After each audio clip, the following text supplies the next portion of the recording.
Hi partner. கடைசி நேரத்தில் ஒரு ரிவிஷன், ஒவ்வொரு டாப்பிக்லேயும் சின்ன சின்ன பாயிண்ட்ஸ்களாக பார்த்துருவோம். இப்போ ஃபஸ்ட்டு பார்ட்னர்ஷிப்பில் ஃபஸ்ட்டு டாபிக் பேசிக் கான்செப்ட்ஸ். இதில் நம்ம எதெல்லாம் படிச்சிருக்கிறோம்? பார்ட்னர்ஷிப்பை பற்றி தியரிட்டிக்கலாக கொஞ்சம் படிச்சிருக்கோம், நேச்சர் ஆஃப் பார்ட்னர்ஷிப். அடுத்தது அக்கௌண்ட் மெயின்டைன் பண்ணும்போது இந்தியன் பார்ட்னர்ஷிப் ஆக்டில் என்ன சொல்கிறாங்க, நம்ம அக்ரிமெண்ட்டில் என்ன இருக்குது, அது ரெண்டுக்குள்ள டிஃபரன்ஸ் என்ன அப்படிங்கிறத பற்றி ப்ரொவிஷன் ரிலேட்டட் டு அக்கௌண்டிங்.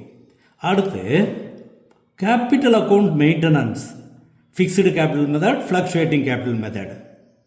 அடுத்து ஃபேமுக்கு ப்ராஃபிட் வந்தால் அதை பார்ட்னர்ஸுக்குள்ளே எப்படி பிரிக்கிறது, அப்ரோப்ரியேஷன் ஆஃப் ப்ராஃபிட்.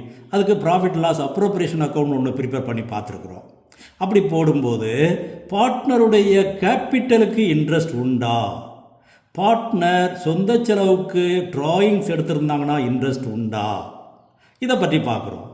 அடுத்து அக்ரிமெண்ட் படி செய்யாமல் ஒரு சில ரெக்டிஃபிகேஷன் வந்துடலாம், அப்போ அதை சரி பண்ணுறது எப்படி, past adjustment, rectification of error. யாராவது ஒரு பார்ட்னருக்கு மினிமம் இவ்வளோ ரூபா ப்ராஃபிட் உனக்கு வருஷம் வருஷம் கொடுக்குறோம் அப்படின்னு கேரண்டி கொடுக்கலாம், அப்போ என்ன செய்கிறது? இது எல்லாத்தையும் பற்றி நம்ம ஃபஸ்ட்டு டாப்பிக்கில் தெளிவாக படிச்சிருக்கிறோம். இப்போ ஒரு ரிவிஷன் லைட்டாக ஒவ்வொரு பாயிண்ட்டையும் பற்றி ஒரு 2 minutes ரிவிஷன் கொடுப்போம்.